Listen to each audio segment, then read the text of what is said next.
Welcome to a new edition of the Neon Jazz interview series with New York City Jazz Saxophonist, composer, educator, and vocalist María Grand. We caught up with her from her current base in Mexico to talk about her world of music and her latest 2021 CD, Reciprocity. She grew up in Geneva, Switzerland, and moved to New York City back in 2011. She has since become an important member of the city's creative music scene, performing extensively in a lot of projects. She's been the recipient of commissions and residencies and has been recognized in a number of polls extolling her jazz prowess. She has toured Europe, the United States, and South America. She's got a great story. Dig in. Okay, Maria, thank you for taking a minute out for Neon Jazz. I appreciate it. I appreciate you. So let's start off with your brand new album, Reciprocity, and I want to know, it's coming out during a global pandemic and a very strange time on Earth. Talk to me a little bit about this coming out now during this time of things that are going on that are very unique and strange. Well, we actually recorded this album in February 2020, so a couple months before the COVID-19 was declared a pandemic. And at the time, I didn't really see it coming. I know some people did, but I did.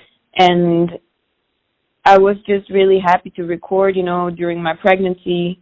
I felt that I had to try to get a lot of things done before the baby came, and I was really happy that we were able to record. But then, when the pandemic hit, I realized that this is my preferred way of getting my music across if it's not a live concert. If we can't play I'd rather prepare a document and then publish that.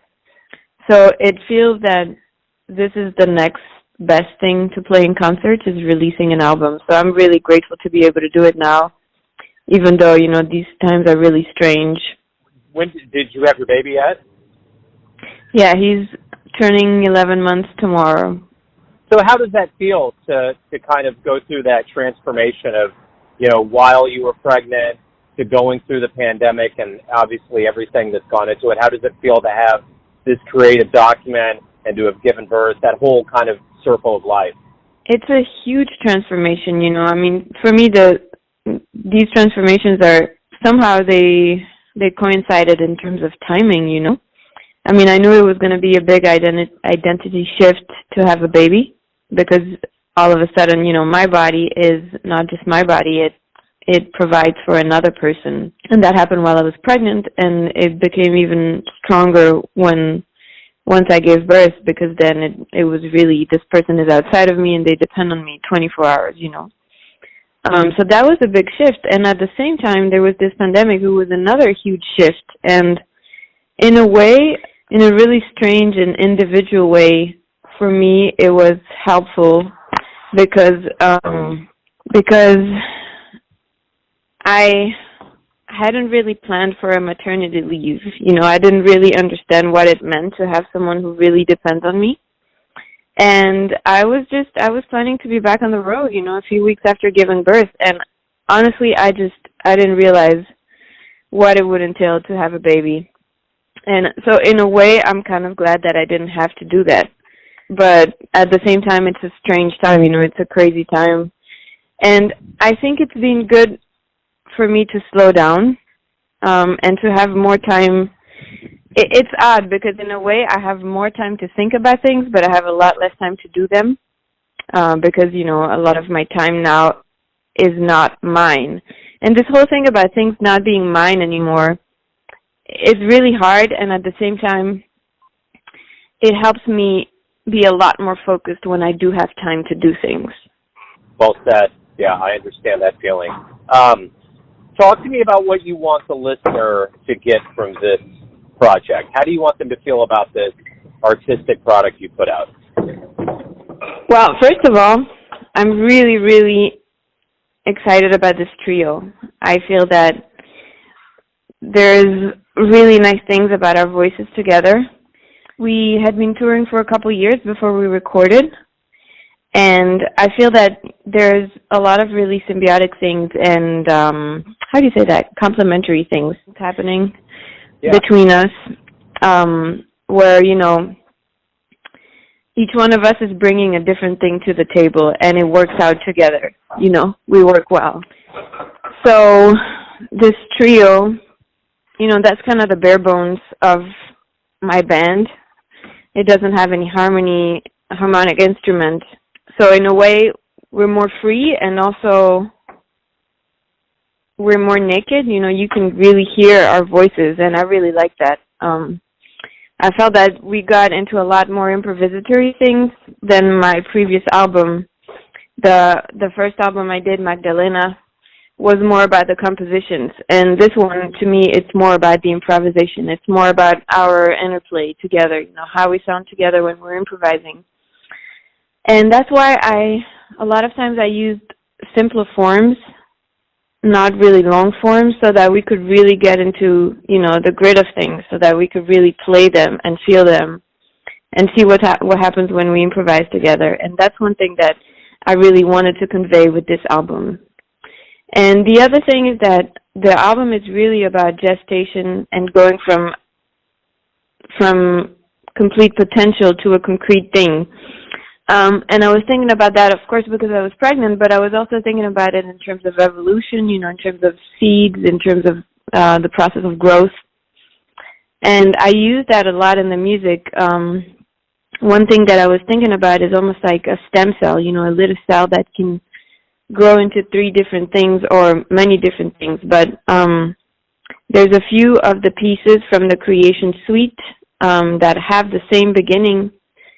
And, the same, the beginning is similar in terms of the cell that we're working with, and it goes into completely different spaces. One stays closer to the seed, then the other one has another form, and the other one has a completely different thing. So that's also one thing that I'd like to point out so that people can listen to, is that a lot of the songs are based on a process of concretion, going from the abstract to the concrete. The other thing I think that's interesting about this, and I've heard other musicians kind of talk about the special place that a lot of music's going to have during this time of COVID. It almost seems like a kind of a slight offshoot metaphor of what we've all had to go through this pandemic, the growth that we've had to go through. And if we look back to a year ago, who we were then and who we are now, it almost seems like a kind of slight minor biopic that you're talking about, with us having to grow from this infant stage of, oh my God, we're getting ready to shut the world down, to the potentiality now of us opening back up and being totally different beings in a lot of ways because of this. Right. It's been a really crazy growth process, and it's been really hard. I think it's one of the things is that we've really seen the ways in which our society really does not work. The way that we treat healthcare as a commodity, the way that we treat, hospitals as, things that cost money, and we're always trying to cut budgets, and then we end up with a pandemic. And for me, that was really terrible, really, really terrible. And at the same time, well, now we know, and now there's an opportunity, like you're saying, to do things differently when we're opening back up. Yeah, I have a 16-year-old son, Miles, and I was talking to him about what COVID meant. We were kind of going through it. I said this was totally avoidable if things would have been done in a different way, because COVID-17 and 18 were avoided. If we would have done things differently, 19 would have never come around the way it did. So it's right. Very interesting to look back on all of that. And you're right. I think there's a lot of things, even with racism and things that have happened, that were on the edge. We were already there, and we needed something to push us over. So. But your artwork is actually quite ornate as well in the way you've packaged this. And I want to know from you, I think without us talking about that, departing this project, it probably wouldn't pay credence to the entirety of what you've done. Talk to me a little bit about the artwork and how you feel about it. It's quite robust. The artwork inside of the Biofolio is the same woman who's done actually all of the artwork in my first EP and also in my album Magdalena. Her name is Zora. She's a fashion designer. Her brand name is Zora Ober. And we actually were neighbors when we were kids, and I've known her since I was, I think, a year old. And I come from a place where we weren't quite a commune, but we were a community in Geneva in Switzerland. It was a few blocks that were all taken over by, I guess you would call it squatters, because there were buildings that were empty, and the landlords were speculating, with the real estate price. So people took them over, and then eventually they were allowed to stay when there was a contract with the city, and that's the place I grew up in, So it was a co-op where everyone knew each other, and there was a lot of art. There was a lot of music. There was people from all over the world in this small corner of Geneva, Switzerland. And for me, that was really, when I look back on it, that was really amazing. My neighbor was a DJ. My neighbors were from all over the world. There was a lot of musicians from Burkina Faso who were playing every day outside. There was a lot of people from South America. I mean, my father was from Argentina, but there was, my neighbor was Colombian. He would play Colombian music. All this stuff happened, and this woman, I grew up with her, and she's part of a bunch of us who were kids then and who became artists, and so I asked her to do the artwork again. She actually created the artwork from a photo that my husband took while I was pregnant, and I really love the fact that she draws, but at the same time she's a fashion designer, so she has a different angle on, the drawings. And then the outside, I made that drawing. I do draw a lot, and I paint. Now I'm working on a comic book, but I'm going to have to censor it a lot if I ever publish it, because it's sort of like a diary, but it's a comic book.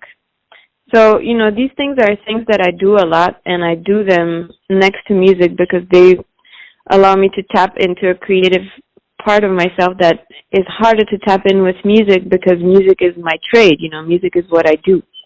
But if I'm doing a comic book, I can make it totally horrible, or I can explore totally freely because it's not my job, and then I try to bring that into the music.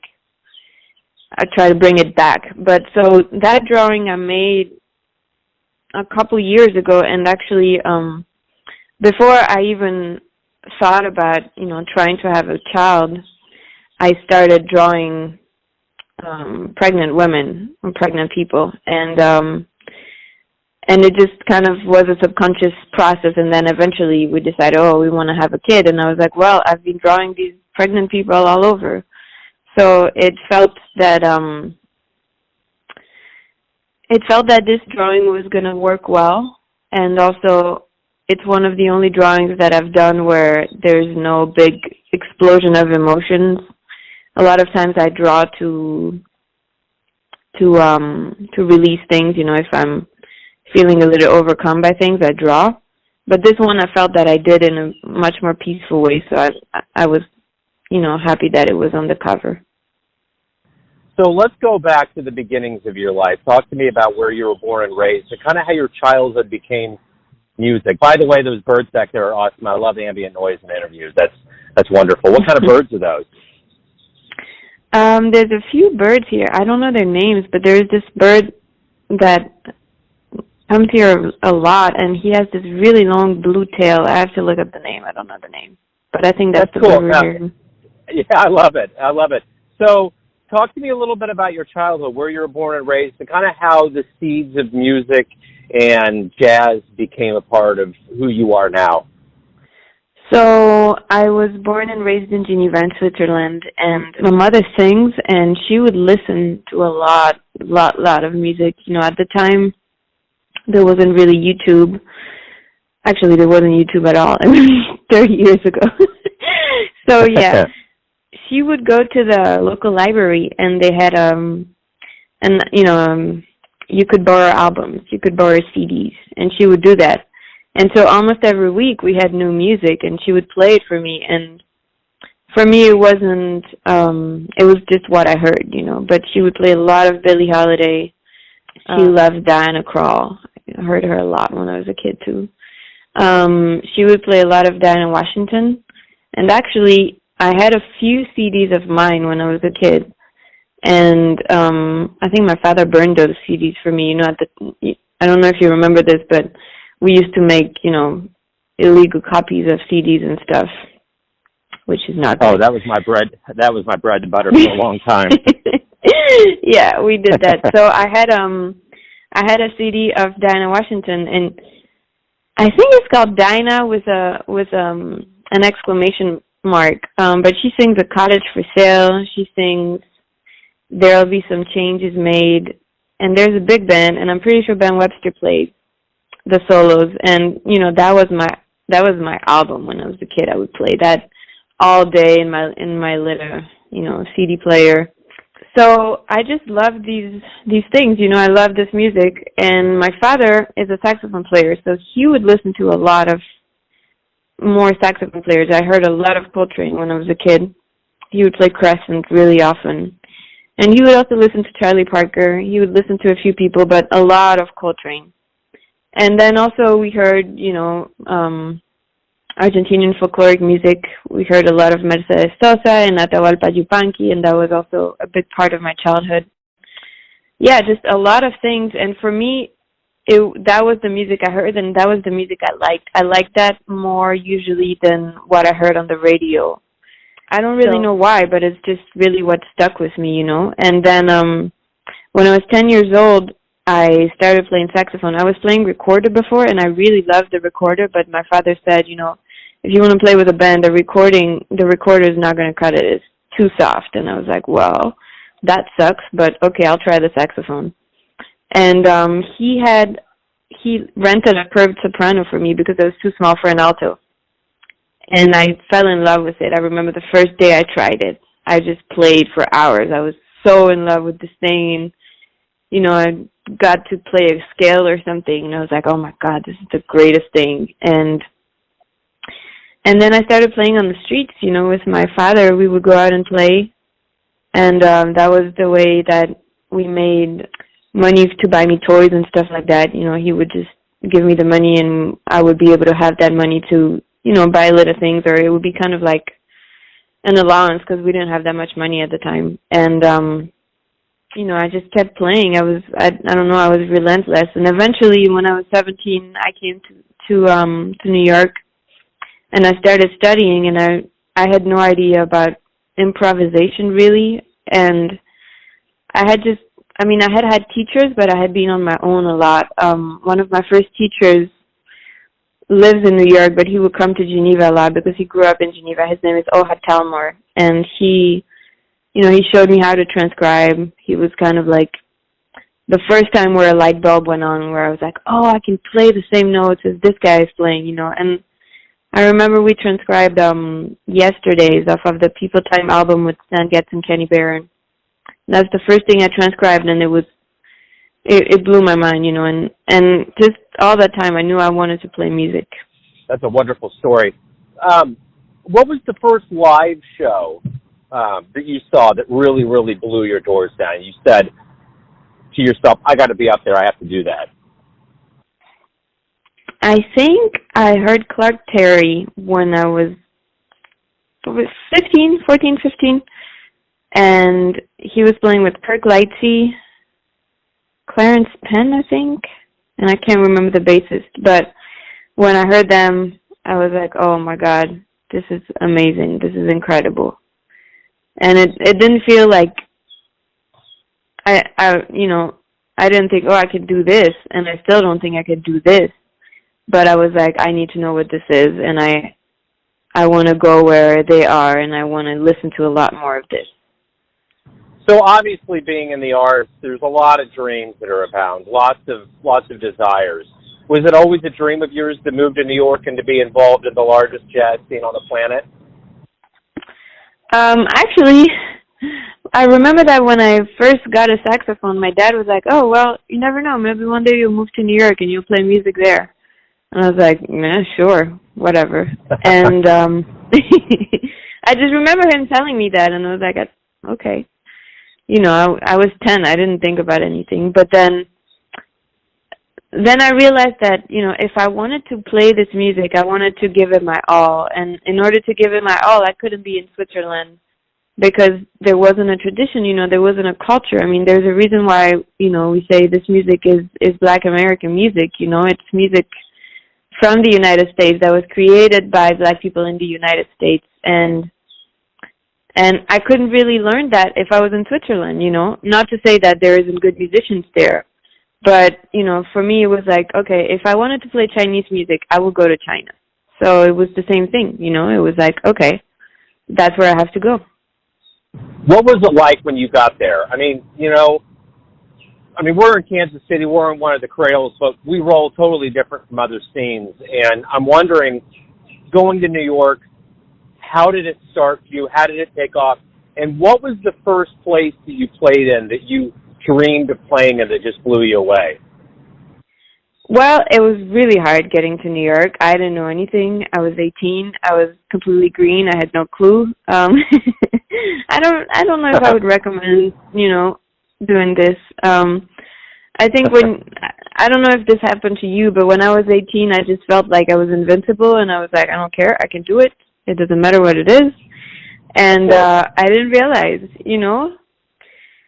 how crazy it was, that I would be really alone in a place where, New York is not, you can really be alone in New York. You can be by yourself, surrounded by people, So it was hard. It was hard. It felt really hard, but I was determined. I was practicing and I was determined, and I got to meet a lot of people. And I'm trying to think. I think when I first played at the Jazz Gallery, actually, it was somebody's birthday. I was playing at somebody's birthday. I think it was James Hurt's birthday somewhere. And there was a jam session there, and I played a little bit. And this woman, Rio Sakayuri, was there, and she heard me play, and she said, oh, well, you should bring a band to the Jazz Gallery. And I was like, oh, I should bring a band. And, I was just kind of starting to have a band, and I didn't really know anything. I remember I wrote music especially for that occasion because I didn't really have a repertoire yet, but I was like, hey, I get to play at this amazing place. I'm going to write music, and I'm going to write all new music, and I'm going to make it conceptual, and we're just going to try this, And in hindsight, it was really good to have a few years to just try things out with my band in New York. I was just trying a whole bunch of things. And sometimes it worked and sometimes it didn't work at all, but it kind of gave me a way to see the ideas I wanted to keep and to kind of cultivate them. But yeah, I remember playing at the Jazz Gallery, and I think there's a YouTube video somewhere of that show, but it was one of the first shows I played as a leader. So you obviously are overall very creative with what you do and how you approach it, from visual arts to the jazz. And I want to know, what do you look forward to the most about being a professional musician and even an artist? When you wake up every day, what is it that motivates you? So it's interesting. For me, when I play music, I get to do things immediately. I get to actually make a sound, and it's there right now. And I notice that I get impatient with things. So, for example, with visual arts, a lot of times it takes a long time to do something. But with music, you can do it right away. You can play a sound, and it's there, right there. And I think that's my favorite thing about music, is that when you have an emotion, you just play it. And you play it, and it's sounded, and then it's gone. So it's a very specific medium, I really love that immediacy of the music. And that's what I look forward the most, is to just be able to create, just be able to do it. Even now that there's no shows, just being able to do it. We are obviously entering a new phase of COVID, and I know in America especially, things are opening up. New York's opening up May 19th in earnest. Lots of things are starting to kind of take hold because of the vaccinations and where we're at. So how do you see the year unfolding for you, and getting back to what you were used to before, performing and all of those things that go into the life that we knew in early March of 2020? Well, actually, I really hope that I can do things differently this time around. I really hope that I find a way to do what I want to do, but not do it the way that I was doing it. And to be really honest with you, touring for me is just unsustainable. it's hard on the body. I mean, it's super hard to play a show and then get up the next day at 6 a.m. and then play a show and then get up the next day at 6 a.m. and take a plane and all that stuff. But also, it's not great to take that many planes. You know, I don't even know how many planes I took in the last 2 years before the pandemic, but I took a lot of them. And, you know, that's a lot of fossil fuel that's being burned. And it worries me, you know, it worries me because this is the only planet we have. So, and also beyond that, I think the paradigm of touring is not really designed to, how can I say this? It's not really musician friendly in a way. I mean, it's not really human friendly. It's, you know, it's really, really, really exhausting. And I wonder if there's a way to do this, to play a lot of music where we can be more sustainable for ourselves and also for the planet. So that's really what I want to try to do. And I'm not exactly sure how it's going to look like, but one way that I'm thinking about it is a lot more residencies. You know, when you look back at, for example, when you listen to Coltrane at the half note, or some of the recordings, you know, I mean, I could quote any of them, but for example, at the half note, they played, I think, 6 weeks. You know, they played 6 weeks every night, or I think they had a night off per week, but that's a long time to stay in one place, you know. And I think it would be really great if musicians could do more of that. You know, even just a week, even just 1 week of playing in one spot. That would be really different than just hopping from city to city to city to country to country to country. I just really don't want to do that anymore. I think I don't want to do it as much, you know. So I'm looking for ways that I can sort of shift the way that I tour and stay in one place longer and have more time to create in one place. Because the music gets great after a week of touring, you know, because you play every night, but you can get that same thing from playing every night in one place. And it's not quite in a capitalistic way of making money. It doesn't quite work. So there has to be another way, you know. So that's what I'm looking for now. You know, it's interesting, when Coldplay released their last album before the pandemic happened, they were not going to tour because of their carbon imprint. And I don't know what they came up with, but that might be something you might want to keep an eye on. That was definitely something about their global approach to what they were doing that they were going to refuse to do even before this pandemic. So it's interesting. Wow. That's super cool. Yeah. That's super cool. I mean, I think there's a way, you know.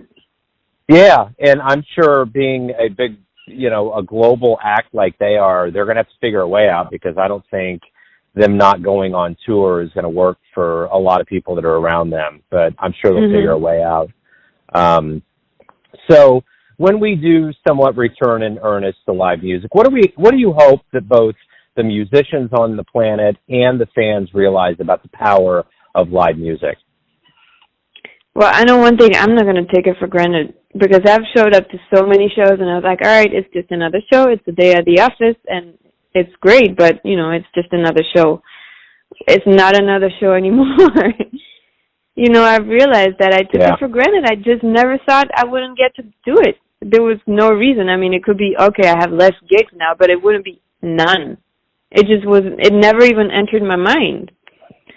And now I'm like, whoa, when I get to play for a regular live audience, you know, not just like 8 people or some really, really small audiences that I've played for in some clubs last year in the summer.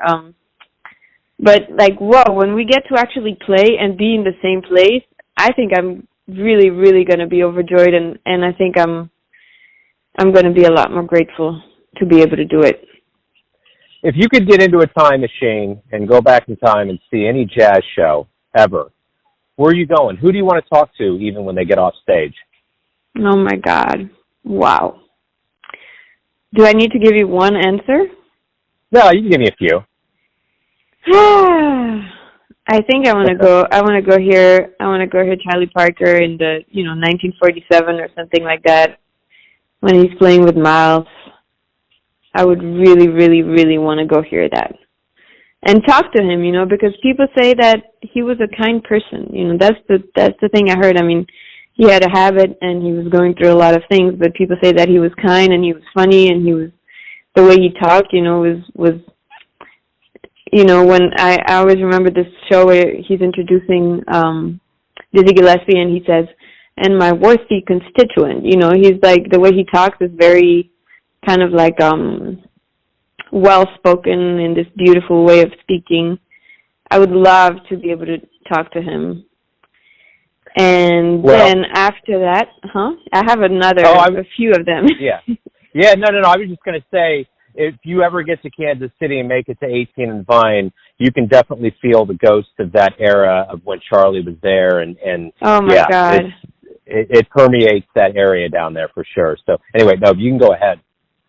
I would have really, really, really liked to hear the Coltrane's, towards, the end of John Coltrane's life, 1966, somewhere in there, hearing what they're playing together, all the people on stage, some of these recordings, there's a lot of people, and you can hear a bunch of saxophone players, there's just so much happening, and I feel that the energy was so powerful. They say, like, the Live at the Temple University, I think that might have been a little bit earlier, but yeah, the energy is just so palpable. That's something that I would really, really have loved to hear. And of course, I would have loved to talk to John Coltrane. Wow, I think that's just, he's such a big idol. The way that he treated music and life so fearlessly, and the way that I love this interview where he says, "I want to be a force for good." And the way he says good, you see that there's so much energy, there's so much benevolence, there's so much strength in that. His desire to be a force for good in humanity, that's something I would really have loved to hear live. His energy of benevolence and love coming through his saxophone. And also, someone I really regret not being able to speak with and listen to is Jerry Allen. She's a pianist that I really love, and somehow I just completely missed her when I was in New York, and I really regret that. So if I could, I would go back to listen to her and speak with her. I actually spoke with her a little bit, but not that much. Right on. So my final question to you is this. Everyone has a perception or an interpretation of who they think you are, your family, your friends, your fans, but you're ultimately living your life. Who do you think you are? Okay. What do you mean by who do I think I am? Well, everyone is going to have this idea of what you do for the world or how you live your life. I mean, everyone in every separate capacity of your life is going to have this idea of who they think you are. But ultimately, you're the one that's living your life. You're the one that's doing what you do. What's your perception of who you are? My perception is that I'm really interested in honesty in every area of life, and I strive for that. And also, honestly, a lot of times I completely missed. A lot of times I realize that I can't communicate clearly, and I can't say what I really want to say, and all these things. And to me, that's the essence of life. It's trying to communicate well, trying to be a clear person, trying to be honest, trying to I believe that if you communicate well and you say well what you really feel, and you're able to really see inside what's there, what do I need, what is my desire, where is that desire coming from? Is it something that's going to help me become a better person or not? I believe that if you're looking at all these things, and if you're living them clearly with truth, you're making a big contribution. So to me, that's the contribution that's the most important. It's not really anything that we would consider tangible, such as awards or fame or anything, albums, all that stuff. For me, the thing that's most important is being able to live in truth every day. And it's a hard thing, and most days I can't, but I try. Beautiful. Maria, thank you for taking some time out for Neon Jazz today. I appreciate it. Thank you so much. Thanks for listening and tuning in to another Neon Jazz interview. We'll give you a bit of insight into the finest players in Mexico, Switzerland, New York City, Kansas City, and spots all over the world, giving fans all that jazz. And thanks to Maria for her time, music, and story. If you want to hear more interviews, go to Famous Interviews with Joe Domino in the iTunes Store. Visit neonjazz at youtube.com, and for everything Neon Jazz all the time, go to the neonjazz.blogspot.com. Until next time, enjoy the jazz, my friends.